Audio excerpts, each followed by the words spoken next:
The At Your Insta podcast is brought to you by Comictown. Check them out at www.comictown.net or search for Comictown Gaming Center on Facebook.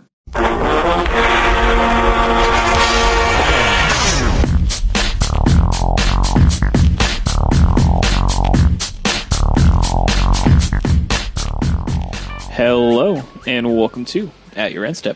My name is Morgan, and I'm here with Dave. Hello. And Mike. Howdy. And we have another fun-filled episode for you folks this week. We do thank you. At least I personally want to thank you for allowing me some time to grieve due to my loss in the family. And I know that I got a lot of people that reached out to me to provide their condolences, and I do appreciate that. I know we have a very loving audience out there, and I appreciate it. So we definitely didn't want to take too much time off. So. Glad to come back and hang out with friends and talk about a new Magic the Gathering set. So let's pretty much get right into it. We do have a couple of community topics to talk about, but nothing too big. And then we're gonna shift right into the Palooza. So community topics. First of all, we had the BNR update, the banned and restricted list update. It was this Monday that it came out, and no changes in any format whatsoever, which is probably okay. The only people that seem to be upset were Pauper players. Sorry, guys. Oh yeah, Drake stays. Yeah, Peregrine Drake still in, still doing broken things. But yeah, beyond that, I was pretty happy to see no changes. I still feel like Infect is definitely on the watch list as far as the next deck that could receive a banning of some persuasion, mainly because I think Become Immense is sort of the I think I read this somewhere, but Become Immense is sort of like the last delve spell that provides like multiple cards of card advantage in it. So I think if there is a ban like that, that is like the number one candidate to see some sort of banning. Yeah, I mean it's the thing that lets Infect really get the easy turn 3 kills. As well as Death Shadow Zoo, right, which is obviously been much more popular recently than it has been in the past. Mm-hmm. And Become Immense is lets that deck do some really busted things. So I'm actually I would actually be okay with that card getting banned, but I guess we'll see how it goes the next couple months. Yeah, I do kind of wish they would. So like when they do have a banning, they have like a large like write up about like reasoning behind it. I do wish they would have like a write up that says like why they chose not to make changes, and then what cards that may be something they're looking into. Because that would also like if they did that, then we could confirm that they're thinking these things, and like players who play certain decks would have maybe like some insight into like, hey, just so you know, your deck's being looked at. You might want to start preparing, which would be nice, but maybe I ask too much. Yeah, I mean, it who knows? Is anyone disappointed that nothing was unbanned? I don't know what could have been unbanned at this point. We've had the same rumblings before. People mentioned things like Bloodbraid Elf because I had that issue with in the beta. I don't see how putting a card that makes the format even faster is what you'd want. And give but. What, Bloodbraid Elf? Yeah. I don't think it makes the format faster. I think it would actually slow it down, because, I mean, it goes in Jund, so... Oh, maybe that's true. Maybe they still want to make Jund better. I just feel like Bloodbraid Elf in itself, like, the versions of Jund that you had before that played like Bloodbraid Elf were a little bit more, aggressive. Yeah, people are saying, that's, like, maybe the weakest card on the list, and that's probably true, but, like, Jund with that... And Colligan's command just seems awful. Yeah, that just doesn't sound appealing to me at all. So I'm okay with that staying on the banned list. Yeah, I would agree. I think some people said I don't know. The cards that people have mentioned, we talk about Infect being so good, like people mentioned like Green Sun Zenith. Well, you got to be careful with Green Sun Zenith. People mentioned blue really needs a draw spell. Well, can you give the combo decks Preordain or Ponder? I don't think you can. So I think it stays where it is. As an ad nauseam player, please make that mistake once, Wizard. That's all I need. I was a little disappointed that Simeon Spirit Guy got to live another cycle. That card it has no business being in the format. But in all honesty, So, like, ad nauseum is a deck that is, threatening. No, it's not. It's not, but it's not just ad nauseum. It's the Grishel brand that can just have the. I would disagree that deck is threatening in the current format. It's not, but it leads to these like very non-interactive, It comes down to their turn 4 rule, and right now there are a number of decks that are pushing that, even if it's not that consistent. Well, I would say Infect and Death Shadow actually are fairly consistently pushing that. I mean, and Grishel Brand definitely can. So at some point they're going to have to decide whether or not they want to uphold that rule, and if they do, then Become Immense and Simian Spirit Guide are gonna see the axe. And yes, that means that a deck like Ad Nauseam can't exist. Like it literally like kills the deck. It's comboed. Well, now it goes off like at the speed of like traditional Scapeshift while not being as good as Scapeshift. So. Yeah, no, I mean if you take away Simian Spirit Guide, the deck is not playable. Like is absolutely not playable because you are not fast enough then to actually combo off.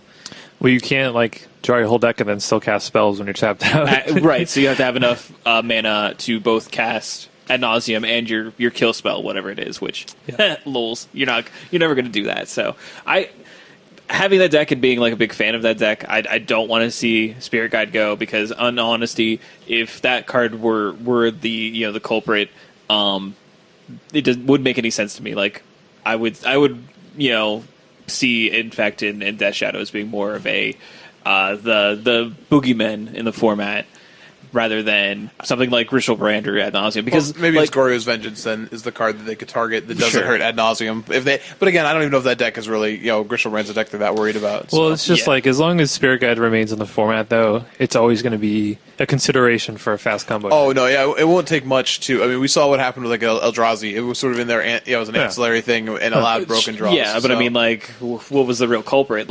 So if eventually it will be Simian Spirit Guide, though. That's just how that card works. Free mana. Eventually, it will be the problem. There's a reason you don't get things like Chrome Mox. Yeah, that's what I'm saying. I mean, sure, I know it's hard to hear. It just hurts me. I know it does. It hurts me so bad. I love playing Ad Nauseam. That deck's so much fun.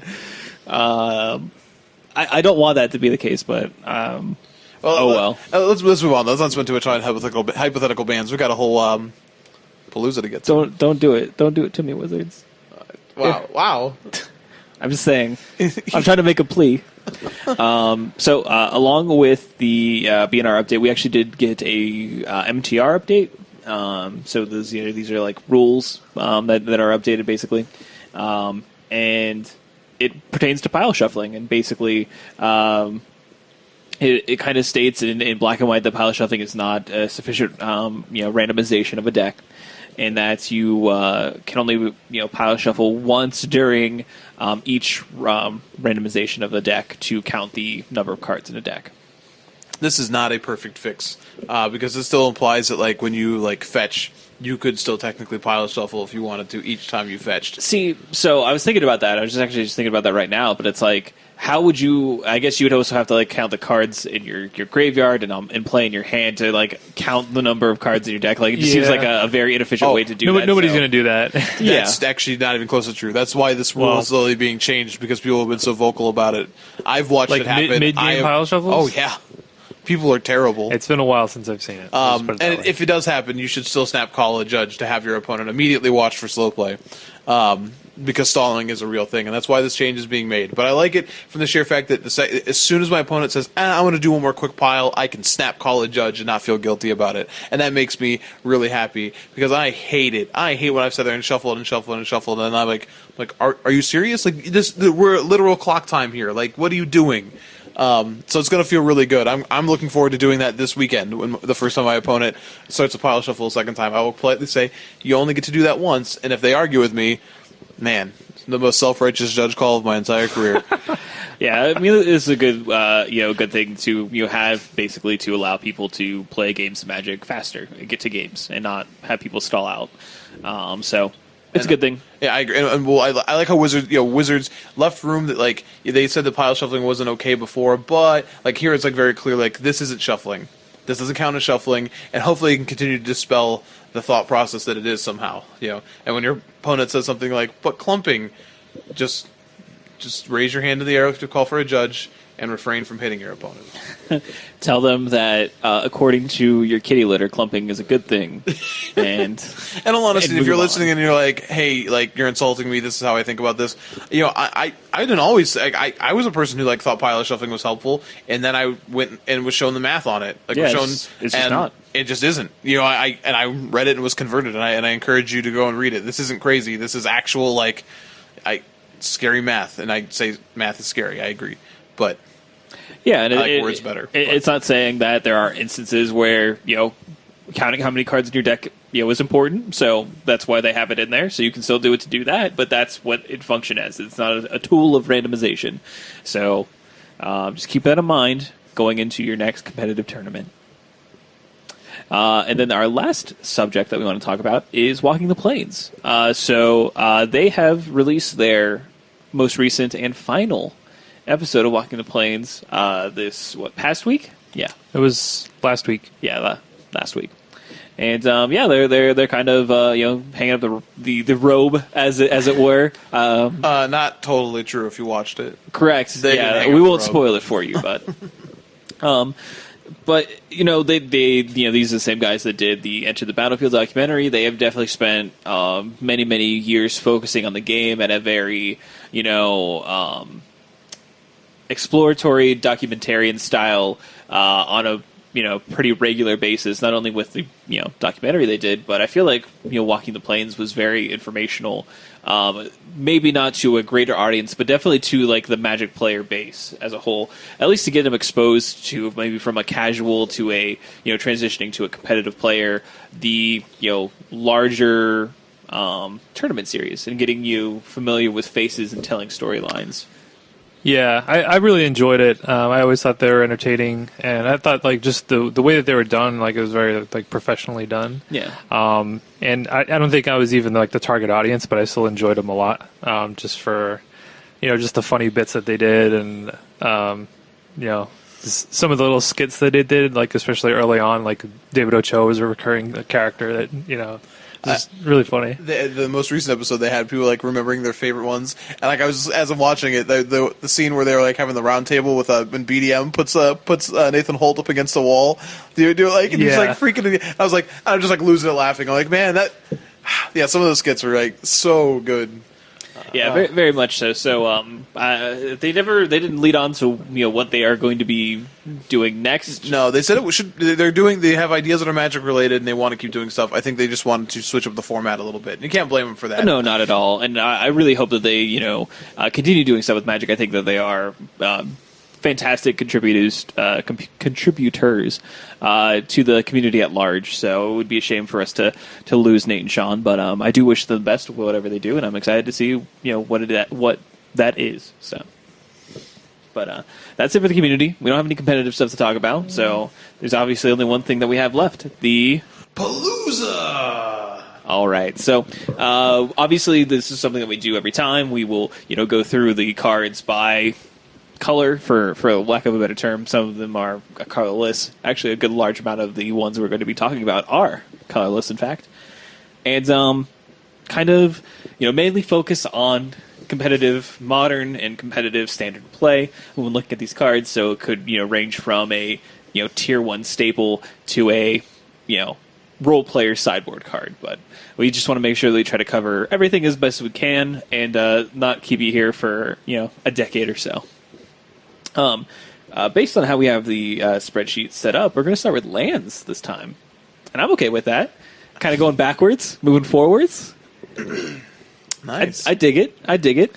Yeah, I didn't put it in the visual spoiler order that we usually do it in, but they make it easy. You can jump around. It's fine. Yeah, exactly. And like it mixes it up for us. And there's not that many lands to talk about, so it feels like we've already accomplished something. Usually we're like wrapping up by the time we get to the lands, but now it's like, oh, we still have Everything else all left. 5 colors plus artifacts plus multicolor. Okay, cool. Yeah. So we're going to try to do this yet again, where you guys will bounce the cards off of each other while we're working through the list. Now, I'm going to really depend on you guys to do this. And we haven't, of course, determined who's going to go first, but I'm going to nominate Mike to go first. Oh, Okay, I'm just going to throw this out there. I don't have the spreadsheet in front of me because I don't have my computer. So All right, I'm you doing can just tell me what the next card is, and then I will get to it. But I have the visual spoiler, so you don't have to do that. Wow. All right. Well, All right. you heard it here first. David's broken leg. I do kind of have a broken Oh, well, leg. okay. You know what? That's funny. Is I actually didn't mean it like that, but that's... yeah. All right. So I guess we're going to start here with Aether Hub. That's not how. That's not how they did I- spell it did I anymore. mess it no, up? no, it's just a regular AE. Oh. Yep. Aether Hub. Did I do it right? Aether. Aether! Get your hub over here. Aether Hub. This is 8 land. When Aether Hub enters the battlefield, you get an energy. It taps to add a colorless to your mana pool, and you may pay an energy and use it to add 1 mana of any color to your mana pool. So this is, as we mentioned before, sort of this like even better Tendo IceBridge. Yes. Because Tendo IceBridge, you couldn't do anything to get the ice counter back, but man, these ones You couldn't put like an ice cube on Yeah, it. once it melted, that was it. It's gone. It's gone. Hey, where'd your Tendo IceBridge go? I put it back in the freezer. I had to recharge it. No, this is pretty interesting. We didn't get a ton of. We have our rare cycle of lands, which we'll hit on next. But beyond that, we didn't get a lot of other fixing here. But this piece, with how energy works in the format, does seem to be pretty powerful. Not only can you play it in energy decks where later in the game it's just a land, you don't have to worry about the color, and you just get a free energy anyways. But you can use it to sort of fix early without having to play some of the clunkier tap lands. And even in our testing, I really wanted like colored sources, and I've been worried about this. But this card being untapped, I was convinced by Morgan and Dave that it's just better. And in testing, like if you want to, in your aggressive deck, you want to play your 3-drop or your 4-drop. This is just a much better option. Yeah, I mean, two color aggro decks are gonna at least consider this card just because it's untapped fixing. That adds colors. I think it's also important to note, adding the colorless is pretty important because the pain lands have cycled out of standard now. So if you want to play your, your Eldrazi Displacers, your Thought-Knot Seers, and things like that, you're going to have to get a little creative with your colorless lands. So I think this is a nice option if you want to go the Eldrazi route while those are still in standard as well. So. Yeah, overall solid card. Can I talk about how weird this card is though from a New World Order perspective? Sure.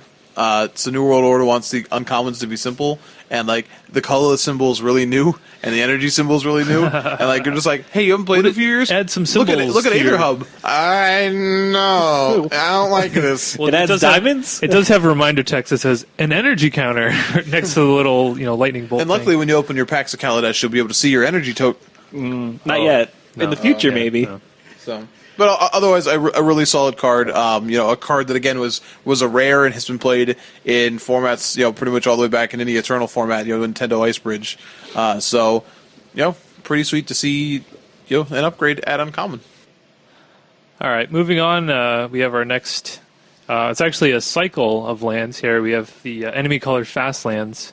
So we first saw these versions of these in Scars of Mirrodin. So we have Blooming Marsh, which is the black and green. We have Botanical Sanctum, which is the green-blue. Concealed Courtyard, which is the white-black. Inspiring Vantage, the red-white. And my personal favorite, Spirebuff Canal, the blue-red version. So all of these lands, they enter the battlefield tapped unless you control 2 or fewer other lands. So these are going to be staples for as long as they're in standard. They're actually very important for modern. I think most notably the black green one and the blue red one. I think are going to be those are the all stars. Those are going to be the ones that dip into modern the most. I would say. Oh yeah, easily. All of these have potential for modern playability. Even like the black white one for junk Sure. decks. Yeah. And then the red white's probably like your I mean, ugly duckling of the bunch. Plateau is the worst dual land, right? Oh, or I guess the black white one is. I don't know. Badlands. Burn might want these. Who? Burn. I mean, Possibly. Sacred Foundry is actually one of the more expensive Ravnica duels. Okay. Because it actually sees a ton of play that way. Now, granted, being able to it gets a lot of play because of things like Death Shadow Zoo and regular Zoo where you want to fetch it. But I think Burn which is a deck that wants to sometimes be aware of its life total in mirror situations, they might want some number of these. Yeah. Especially if you're not like splashing green for Yeah, if Nicodle. you're just traditional Boris, you probably want these cards. Yeah, I would agree Yeah. with that statement. Now, don't get me wrong, fetch lands and shock lands are still going to be kings of Modern. But these are a third place, and that's not terrible. There aren't a lot of non-basic lands that break into Modern, so... No. And we've seen some from the cycle. We talked about that when we first saw them. Some of the cards from the cycle are pretty pricey in Modern because when they are good, they are very good. Yeah, they hit hard. Right. It also is good to mention the blue-green one for Infect.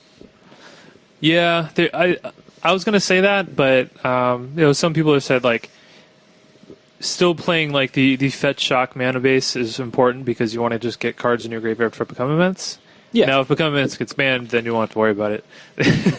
but yeah, I mean, it's potentially good in Infect. I'm not sure that they would want to play the full 4, but maybe Probably not the full 4. Yeah. Probably not the full 4 though. But yeah, I mean, these are good. Yeah, pick them up now. Yeah, you won't regret it. Yeah, these are some of the more exciting cards that were spoiled. When we got the spoiler for the set, and pick them up while they're cheap. They should be fairly cheap while they're in standard, and they're going to be playable forever probably. So yeah, pretty much. Yeah. And then our last land. So we have Inventors Fair, which one of our story cards. This is a legendary land. It says at the beginning of your upkeep, if you control 3 or more artifacts, you gain 1 life, which this will probably go down as one of the most commonly missed triggers in all of the set. Oh, yeah. Tap to add a colorless to your mana pool, or tap 4 and tap it and sacrifice it. Search your library for an artifact card, reveal it, put it in your hand, then shuffle your library. Activate this ability only if you control 3 or more artifacts, so non-named Metalcraft. Yeah, it seems pretty sweet if you have a deck that the payoff is there to want to play a number of artifacts. The gaining a life off your land is not insignificant. It's when it does nothing, like it just happens. And being able to use your land as a tutor, again, like lands that becomes very, very powerful spells are always pretty good. This being a legendary land also means that. Sorry, my dog is grumbly. Being a legendary land means you're not going to just want to slam 4 of these into your deck. There's probably a number of decks where it occupies the same space as something like a Gaia Reach Sanitarium, where it's that one of that. It's not always part of the game plan, but when it happens, it's really sweet. Yeah. So. Yeah, I think I don't know if this is going to be like a format staple or anything like that in Standard, but I do like that it comes into play untapped. It's fairly free to play. Like if you don't have really serious color requirements in your deck. And, if you have enough artifacts, it can get you like a late game Gear Hulk or something like that. You know what I mean? Which, turning your land into, a legitimate threat is pretty good. So I expect this to see a decent amount of play, even if it's just as a one-of. Yeah, a non-zero amount of play for sure. Sure. Tutor effects are powerful, and especially one that is synergistic with what you're doing already, so makes sense. And it's a land, so it's kind of free. Yeah, and I think we mentioned this Aether Hub, like you said, Dave. This is another land that works really well if you're pushing colorless and you're wanting to play your Eldrazi. You might have colorless Eldrazi, you might have some artifacts in that deck, so it's nice. Cool. So as far as lands go, the big ones are going to be the enemy fast lands. Those are the big hits from the set. The other 2 lands, Aether, was a very close second, I would say, and then Inventors Fair is probably a very distant third. But we'll just put it this way. So week 1 Standard, I plan on playing 8 fast lands in my deck and 4 Aether Hubs. So yeah, they're good. So moving on, let's go into the artifact section. So this is probably one of the biggest sections that we have, since Kaladesh is so focused on artifacts itself. So let's go ahead and talk about Aether Flux Reservoir. All right, so Aether Flux Reservoir is a 4 mana artifact. It says whenever you cast a spell, you gain 1 life for each spell you've cast this turn. So it's kind of like gain life storm. And then it also has an activated ability of pay 50 life. Aether Flux Reservoir deals 50 damage to target creature or player. Keep in mind, you want to probably be at above 50 when you activate this, not at exactly 50. But yeah, that's this reminds me of There was something like an enchantment. It's like if you have over 50 life, you win the game or something. Like that. Test of Endurance. Test of Endurance. Yeah. It's kind of like that. There's Helix Pinnacle as well, right? You have to be at 100, right? Yeah. Well, it has to have like 100 counters. Yeah, it on has to have 100 counters on it. But Nice. I don't know how playable this actually is going to be, but I mean, somebody will try to play this card. Oh, people have tried it for 100% sure. I've played games against this, and it's just funny. I think so. The sad thing is, this card would have been the perfect card for the blue prison deck from this last format. Like that deck just wanted to just play, draw 7 cards and play a bunch of blue spells for no mana. I've seen a couple people trying decks with this. I will say that if they ever get 2 of these in play, it's actually really difficult to race them with things like Engulf the Shores, and then they can chain take inventories together. I don't know if it's going to be a viable standard deck. I do want to be the guy though that works really hard to get to over 50 life, and then has total control of the board, looks my opponent dead in the eye, and says, "I'll deal 50 to your Sylvan Advocate." Pass turn, just so they know that I don't care. The reservoir just tips over. It's like a water tower basically. It's it just tips over, all dumps on one guy's head. That's it. I assume this is the Death Star, right? I mean, so this is like what the pinnacle explanation of a glass cannon. But yeah, it's a funny card. It's funny to see that line of text deal 50 damage to something is pretty hilarious. On a card that also just gains a bunch of life. These are things that don't, Yeah. I feel like this should be a mythic too. It's only regular rare. So you won't feel too bad if you open this. It's not going to quote unquote waste a mythic slot. But Mike, I'm sorry that this would have been perfect for your Chalice of Life and Death deck. Don't I know it. I'm so sorry. All right. Yeah, let's move on, I guess. Sure, let's move on to another 4-mana artifact that kind of does things. it's legendary. Yeah, Aether Works Marvel. This is for a legendary artifact. This one is a mythic. Whenever a permanent you control is put into a graveyard, you get an energy. Then tap it, pay 6 energy. Look at the top 6 cards of your library. You may cast a card from among them without paying its mana cost. Put the rest in the bottom of your library in a random order. So, yeah, this card can do some broken things. It definitely casts turn 4 Ulamogs, turn 4 Emeralds. I've seen this happen already in testing.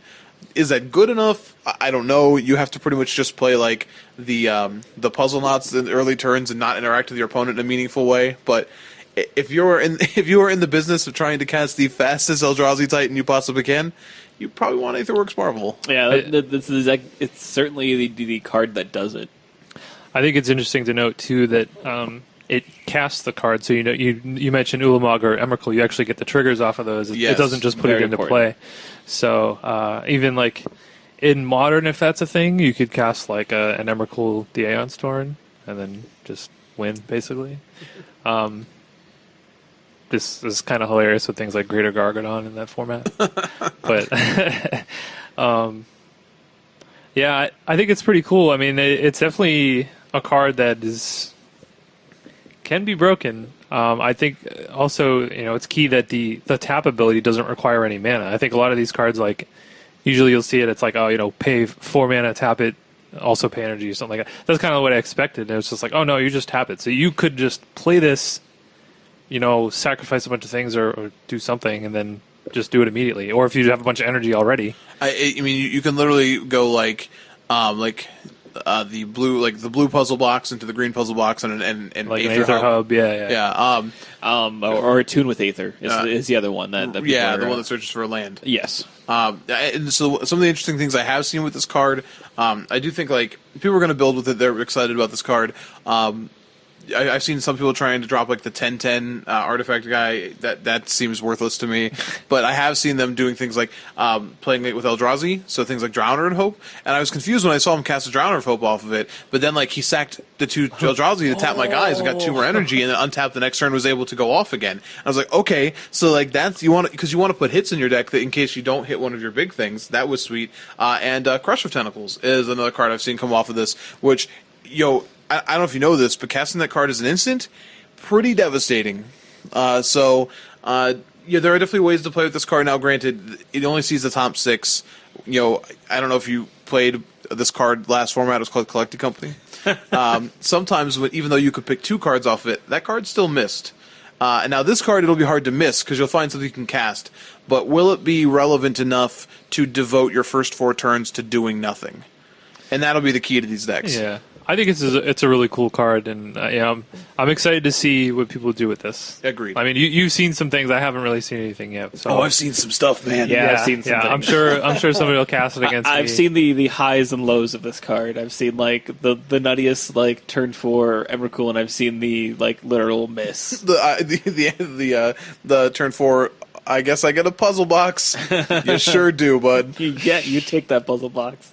All right. Yep. Next up, we have Bomat Courier. All right, Bomat Courier is a 1-mana artifact creature construct. It's a 1/1 haste. Whenever Bomat Courier attacks, exile the top card of your library face down, so you can't look at it. Has a reminder text right on it. It's kind of a weird thing. But it also has an ability of pay a red, discard your hand, sacrifice Bomat Courier to put all cards exiled with it into their owner's hands. So this is a card that I've seen in some red aggressive lists. Most of them they'll focus on having artifacts in play. It's just a 1-drop that gets in there a couple times, and then kind of once you hit the mid game, run out of gas, you can refill your hand almost. It is kind of interesting that the exile the top card triggers on attack, so you can attack, and even if it's going to get blocked and killed, you can just sacrifice it before damage to still get that extra card. And it does some cute things with madness cards as well. Discard a fiery temper to the sacrifice ability. You can get a little extra value there, but I don't know. I'm not like a huge fan of this card. Just on paper, I think just a 1/1 haste is not very powerful, but maybe it's better than I'm giving it credit for. I don't know. As a person who's been testing decks that all exclusively have 4 Thraben Inspectors in them, I can tell you this card is not good. That's fair. I will say, like, it does interesting things. Like, the idea behind it makes sense, for red decks. It also is just a haste creature for if you wanted to play pure colorless decks. Like, even maybe you're only playing Aether Hubs or something, and like triggering it as ancillary. I'm not sure. I will say the art on this reminds me a lot of the fan fiction video game I wanted to design, where Gizmo Duck was Paperboy. Yeah, I hope that one worked for somebody out there, because I got it, but yeah. I don't know. This card is like when I started putting together aggressive red decks, like I was trying all these cards, and I was like, all right, let's try this. And yeah, the first time your opponent just like plays, like I said, like a Thraben Inspector or a Sylvan Advocate, this card just becomes trash. So I don't know. Well, again, but like you could also get in there on turn 1. Maybe they play a blocker on turn 2. You could still hold it back until you're ready to use the ability. Then like attack, then draw 2 off of it. You're not but wrong, like, is that worth a card in your deck? I don't know. Probably not. Yeah, that's where the real decision comes in. So one thing to remember about this card, and because I've seen this people like asking these questions over and over again, no, you never get to look at them if this dies ever. They are face down, exiled. You don't get to check on them. Yeah. Not until the end of the game. That's a really weird thing. Like I feel like there's not many cards that do that. Cards. Yeah, okay. there's not a lot of cards that do that. But this distinctly says no, you can't see this. So, Pixis of Pandemonium is one of the only ones I know of, and it's only because I played against it 3 times in the last 2 weeks. But I'm sorry. I know. I appreciate that. So, yeah, I don't know. This card might find a home, but it just seems underwhelming. I agree with that. I don't really like this card at all, but I also don't like. Man, I feel so bad because remember, like when you could just. Make a card that was like 1 in a red for a 2/2 with haste that had a downside. All right, just sadness. Just moment of silence for Goblin Kind. Next up is Dynavolt. I'm adding a new one. Oh, okay. Oh, well. Changing up the program. A new challenger. I want to talk about Cultivator's Caravan. Oh yeah, why is that on there? I was going to add that. I don't know. I don't think this card's great, but okay. It's seeing a lot of play. So okay. So this is a 3 generic for an artifact vehicle that is a 5/5. It also says tap, add 1 mana of any color to mana pool, and its crew cost is 3. So this is just a 3 mana rock.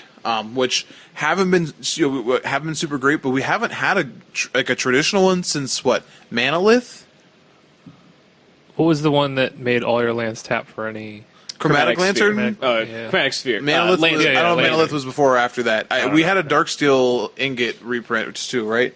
Yeah. But it's been a couple of sets since we've had any card like this. And for this card to ramp you, like to get you from 3 to 4, 3 to 5, if you're ramping up with lands, and then to also be a possible 5/5 vehicle, it's definitely pretty interesting. Now, granted, playing with vehicles a little bit, a crew cost of 3 is rough. Like, that is a high crew cost. But this is a 5/5 body, the kind of thing that that sits there later in the game untapped, and all of a sudden makes it really difficult for certain things to attack into you, depending on how your board looks. So I think any deck that's looking for this sort of mana fixing, that also becomes a creature. And I should point out, one of the things that works really, really well with are specifically manlands, and specifically the blue-green one.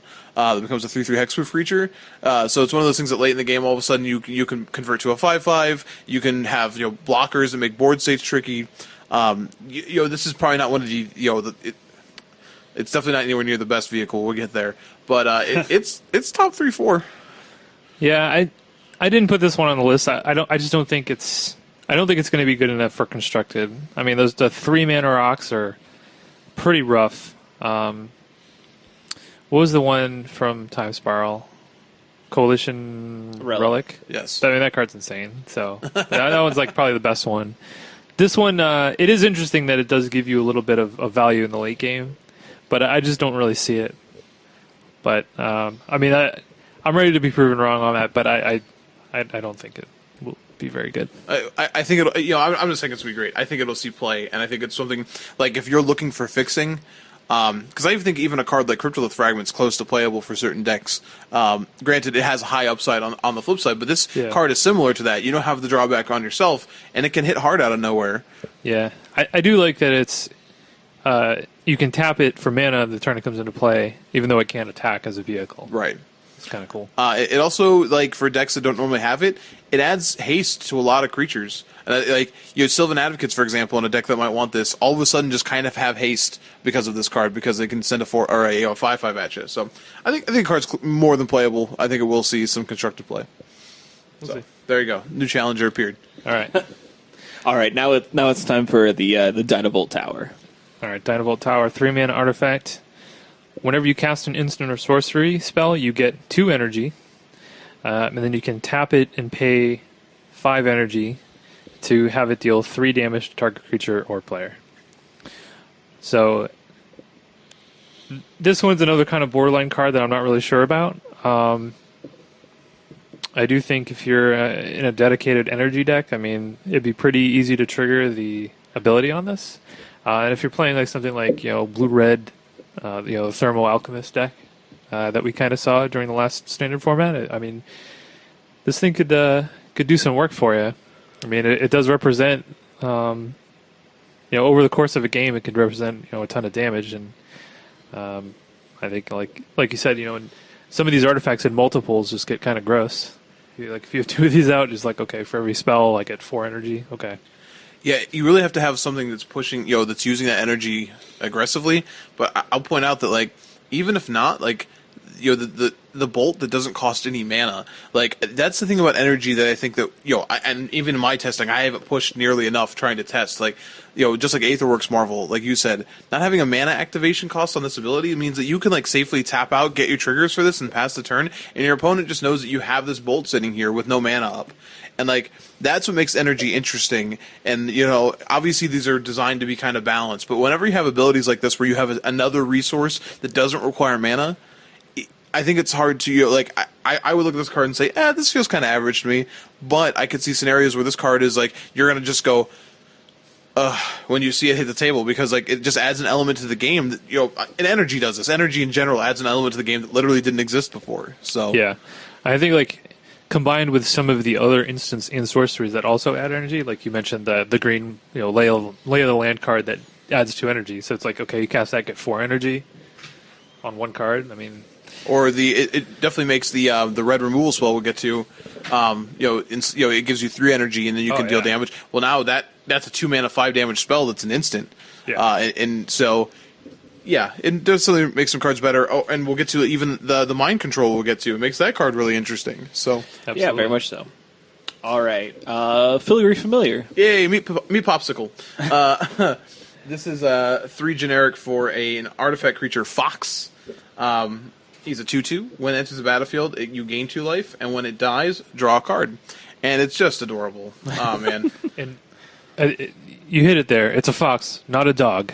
Yeah. Stop calling it a dog. Yeah, it's not a dog. It's a fox. Says it right on the card. This is literally the #1 Christmas item on everyone's list this year. Yeah.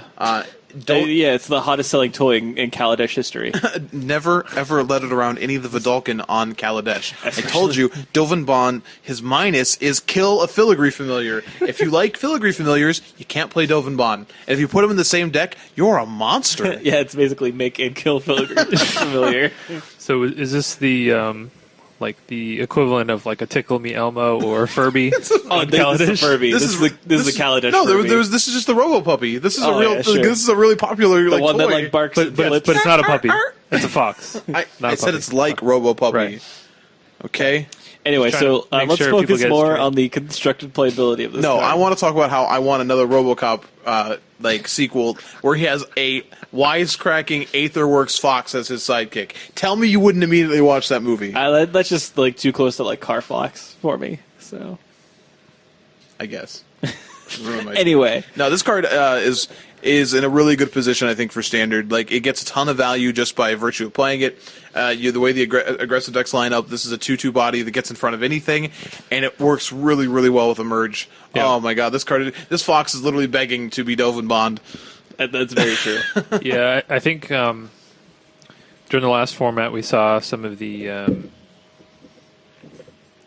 like rug color emerge decks, and they kind of shied away from who's the guy for the 3-mana 1/1 that lets you look at the top 4. Put a creature in your hand. You know what I'm talking about? Yeah, it's the green. Emissary. Yeah, I forget. Foul Foul Emissary. Emissary. Right. So people shied away from that card because it died to Liliana, and this could kind of take the place of that, where it's like, okay, it comes into play, gives you a little bit of value, gives you some more value. You know, once it gets emerged, doesn't die to Liliana. And you're not upset when this one dies. You're just like, you know, like, Oh, yeah, Foul I'm not Emissary, upset, if it just yeah. died, you're just like, I don't get the value out of this because it needed to be emerged. This one just like, well, it died. Guess I'll draw a card. We'll move on. Yeah. Yeah. Yeah, this is a sweet little card. I mean, it's a lot of abilities packed into a little card. One of my favorite standard cards of all time, the Solemn Simulacrum. And this card is close. I get it. It doesn't ramp your land. Solemn also costs 4 mana, but Solemn just being like a good value creature that just drew a card when it died was just like for mid-range decks was just such the perfect thing to put in the middle of the curve. You're going to see a lot of Foxes. I don't know what they say. Yeah, still a mystery. This one probably just says beep boop. But It's so. Do you think like they were indecisive when making what animal this would be, and then that song came out while they were developing the set? They're like, well, we'll just make it a fox, and hopefully it'll still be relevant. yeah, like Filigree Familiar could have been anything. Exactly. Like, you know. I think also this is like the type of card that could potentially shape the way that aggro decks look in standard. So like if you have like a lot of 2/1s like we saw like humans in the last format, like you're not going to want to just run your 2/1s into the sky all day. You know what I mean? Yeah, this makes like the red Curd Ape for artifacts look Yeah. really, really tempting. It's a lot better, yeah. So, or if trying to going out of your way to give your Toolcraft exemplar first strike, like Yep. yeah, I agree with you. All right. All right. Good card is good. Right. Now let's jump into the car, Fleet Wheel Cruiser. I feel like this is another good card is good card. So Fleet Wheel Cruiser is it's a 4-mana artifact vehicle. When it's turned on, it's a 5/3, has trample and haste. When it enters the battlefield, it becomes an artifact creature until end of turn. It has a crew cost of 2, so no driver required on this one. This one has autopilot for the first turn anyway. And, Yeah, which you know, like flavorfully speaking, like doesn't make any sense. I guess it's got one of them Google cars. No, I don't think that's what it is. I think this is somebody who was in the car, punched the gas, and then ejected. yeah, like I think in the background you can see somebody doing a roll out of the side of the car. Did the barrel roll out of the side of the car? Yeah, just brick on accelerator. And then there's like a cliff at the you can't see it in the art, but there's like a cliff on the end because it's just awesome. suiciding into your opponent's board. But no, I mean this card is fairly exciting. I mean, it reminds me of Skizik, which is a card that was an Invasion originally, which is another 5/3 haste trample card. This one sticks around, so I mean, if they aren't able to kill it, then you can just keep bashing them, and you know, trample's nice. And we just talked about Filigree Familiar; it just goes right over that thing, it just runs it right over. So, yeah. I don't think this is the best vehicle, but I think it's certainly playable, and I think it'll show up in some aggro decks. I'm going to call it the second best vehicle. I agree with that. I agree it's the second best. This card has been something I wanted to play, and then has overperformed every time I've cast it. And I said, like, in an aggressive deck, it's felt a lot like a Thundermaw Hellkite to me, where it's just sort of like that weird curve topper. But the crew cost on it is so impressive. Like it just mows down planeswalkers. It just turns board states very quickly, and then it hangs around. Like, if your opponent has to have like a Grasp of Darkness or a Harness Lightning. Otherwise, like, this card's really hard to interact with, and it hits for just a ton. And turning you maybe you used a Reckless Bushwhacker the turn before, and now you've got just this 2/1 sitting there. You know what? He's still good. He's got to jump in the car. He's got a driver's license. I don't know how a Goblin got a driver's license. I don't know how a Goblin from Zendikar got a driver's license, because you know what a car was, but. Is that like a different country driver's license? Like, is he licensed for Kaladesh? I don't think so. I would think they have some special laws. It is the only plane that has vehicles on it, so I mean, I don't know. Like the scrub joke, like in Russia, I was a surgeon. like oh no. So like, what do they have? They have like gliders. Pretty much in Zendikar? Yeah, same thing. Yeah, the same. Yeah. It's cool. Same thing. This Goblin just to ride Hedron Crawlers. Oh yeah. Yeah, this is a little faster. Oh no, this is cool. Yeah, it's a sweet card again. A sweet cardigan. Yeah, yeah. It coming in and like just being a creature is like the ultimate upside, and Crew 2 is probably like the max. That's the threshold. Yeah, I really feel like, at least for an aggressive deck, when we talk about Sky Sovereign, that might be. We'll discuss that. That might be go with different decks than what you're thinking of. But yeah, the Crew 2 makes it just so easy to most of my dudes can drive this car. So and again, the fact one thing that's really interesting about it, I've seen a number of players playing we'll get the card, the enchantment that says your creatures enter the battlefield tapped, or even like Thalia's. Guess what? This does not a creature when it enters the battlefield. It then becomes a creature, so it ignores those effects, and that has actually been relevant. So it's another sweet spot about the Fleet Wheel Cruiser. Yep. All right. Next up, we have Girapur Ori. I have no idea why we're talking about this card. I just threw it on there because it's a really interesting card, but I don't know if it'll see play. I still say I don't know why we're talking about this card, but I will say it because I trust you, Dave. Was it? Oh yeah, it's yours. Okay. Yeah, for a generic artifact. Each player may play an additional land on each of his or her turns. At the beginning of each player's upkeep, if that player has no cards in hand, that player draws 3 cards. This card just seems very strange to me because it obviously wants players to empty their hands, and you would look and say, I've already seen a number of decks like this on testing that have been like they want to, they're playing Lupine prototypes, and they're playing a bunch of Madness cards. They're trying to empty their hands really quickly, but then they have these 4-mana artifacts that they don't make sense with the rest of the deck, if you're playing this in a deck that's a little bit slower that wants to play a 4-mana card, then you're really chancing your opponent just getting to recall you multiple times in a game, and that just can't be right either. So this card doesn't feel anywhere close to constructive playable to me, but maybe I'm crazy. Maybe the deck exists that really could take advantage of it, but it seems like the first time you play this card and your opponent says, okay, cool, this, I'll recall myself, you lose the game. Yeah, this is, it's obviously like a pretty unique card. I kind of feel like it's a trap, though. Like if your opponent gets to draw 3 cards, it's going to feel real bad. Not to mention the fact that there are times on turn 4 where you can't cast this card because your aggressive opponent has made themselves hellbent. Yeah. And they have a couple lands you in literally there, can't cast the card. You're like, oh well, I'm just going to let them draw 3 cards. Great. And I just yeah, no, thank you. No. Yeah, this being a symmetrical effect, no bueno. You can't risk that. And Oh, this thing would be busted in half if it was only for you. exactly. Oh my so God. it's Oh yeah, like then we could talk about it. But, Yeah. but as it is, I think we've given it too much it's time. just like it's it's one of those cards where it's like, well, we can't make it one-sided, so we have to make it symmetrical, and then you make it garbage. So it's like, oh, okay, I'm glad that you spent time and effort making this card. Okay. Next up, we're gonna strap on some Inventors goggles. So Inventors Goggles, it's a one-mana artifact equipment. So it's the first equipment we've talked about. Equipped creature gets +1/+2. It has an equip cost of 2. It also has, whenever an Artificer enters the battlefield under your control, you may attach Inventors Goggles to it. So I overlooked this card at first. I didn't really think too much of it. It is kind of nice to be able to like equip it for free by playing an Artificer. But there are a decent number of Artificers in the set.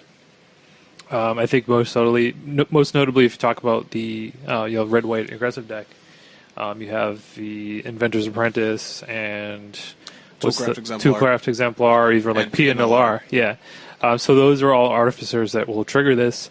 And also, I think I don't know how important it'll end up being, but having a non-creature artifact in your deck. So like if your deck is reliant on having artifacts in play for different bonuses, having one that is not a creature and therefore easily killed could be important. Again, I don't know how often that'll come up, but I don't think this card is completely unplayable, and I wouldn't be surprised to see it pop up in some aggressive decks. I think this card is close. It's closer than what a lot of people may even think, in all honesty.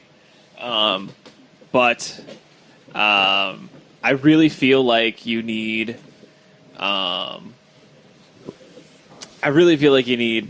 Just another solid equipment, because then you can play the equipment, the 1 and a white 2/2 core from Oath or Battle. Oh yeah. The one that gives +1/+1 to equipped, and then when it dies, they draw a card. Because that card also an Artificer. Yeah. So you at that point in time you start being able to do something. Yeah. But I don't think we quite have that second good. You get a stew going? Is that No, you just said that you might be able to do something with the goggles. exactly? Right now they kind of do nothing. Yeah, just to get an idea, like you say this card is close.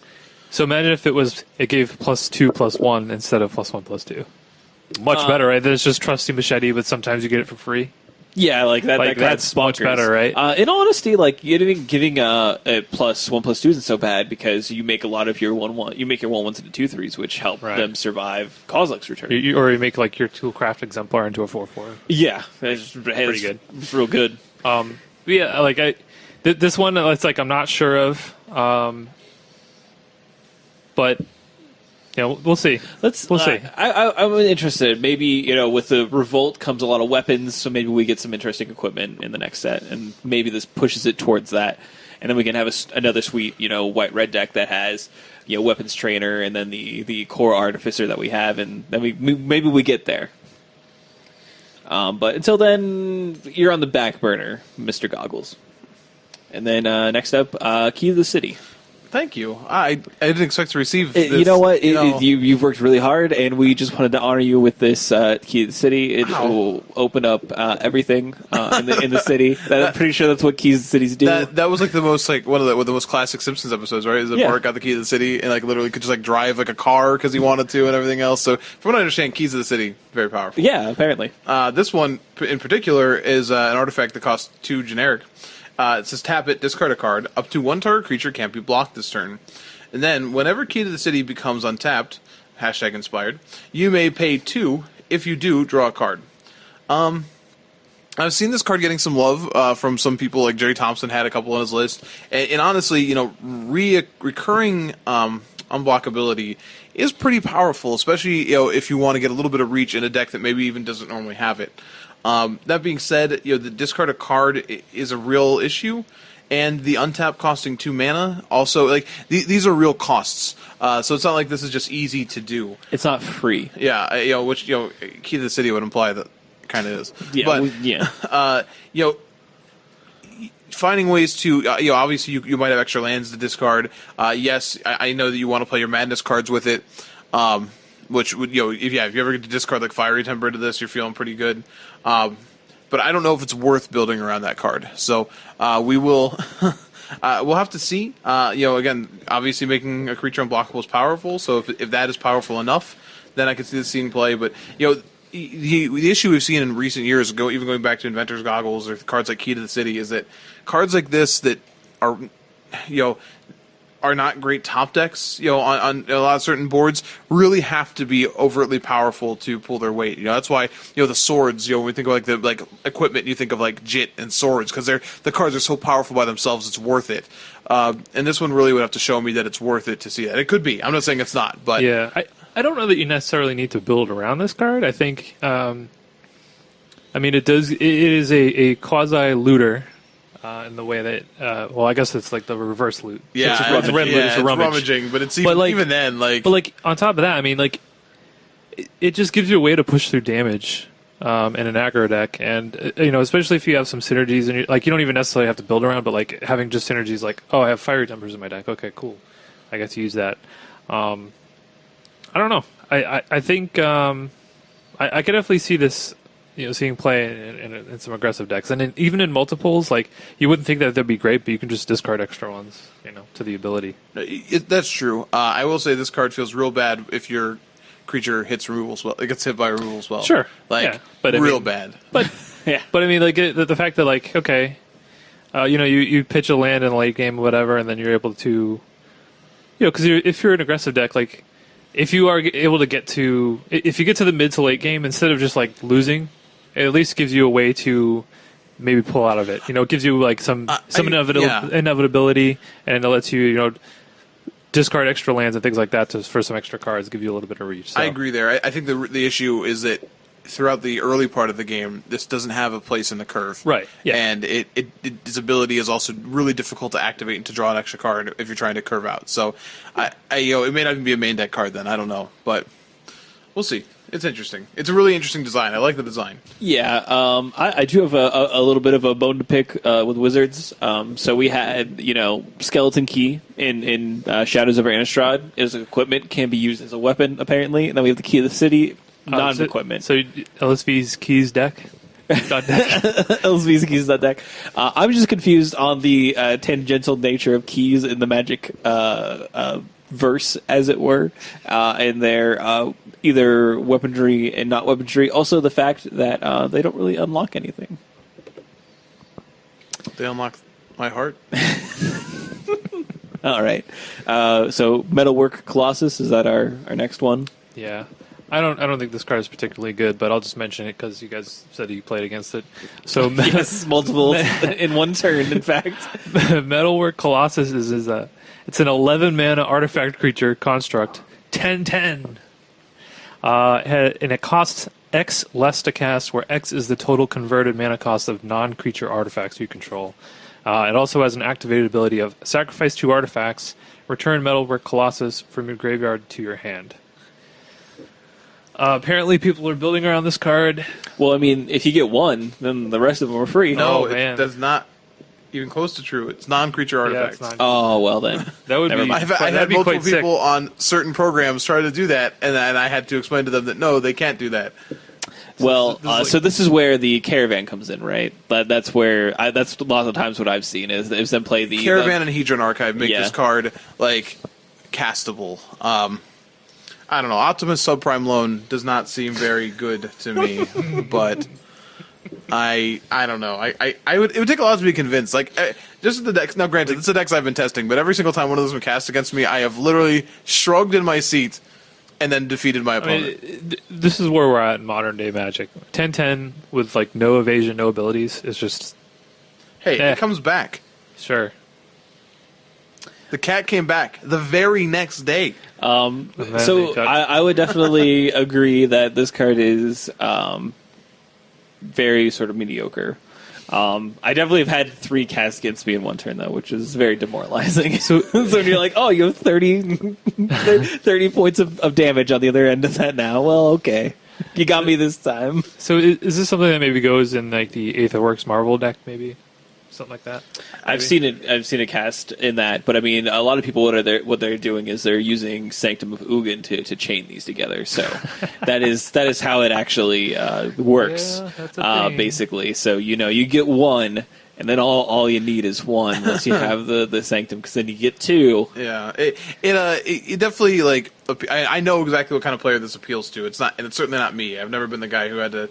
The huge number on a creature affect me. Now my brother, he was that guy. He was the one who was like Avatar Might. That was his card back in the day. Like but it's like an 8/8.